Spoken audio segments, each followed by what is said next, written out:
Today I'll be going through and showing you with step-by-step instructions on how to install and change the ink cartridges in the Epson WF-3640. The ink installation directions for the Epson WF-3640s is the same for the following models: Epson WF-3640, WF-3620, WF-7610, and WF-7620. Let's get started.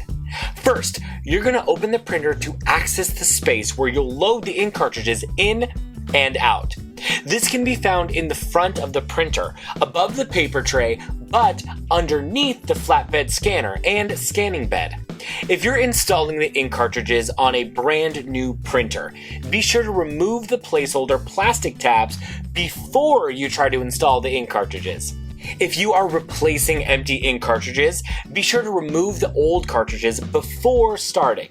You can even take your empty cartridges to an office supply store near you or mail them into the printer manufacturer free of charge for them to recycle the empty ink cartridges. Now that we're where we need to be, we're going to take the ink out of the packaging.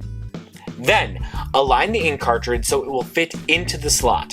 If it is not fitting in easily, check to make sure you have it the right way up and that you are inserting it into the correct slot. Be sure not to touch the gold contact points on the cartridge during installation, since these parts are very sensitive and touching them may damage the cartridge and make it unusable. Simple as pie. Now you've installed one ink cartridge. Now you'll need to install all the other colors, the same way you just installed that last one. If turned on, the printer should automatically start recognizing the cartridges being in place and process them to begin the printing process. All done. Now you're ready to print.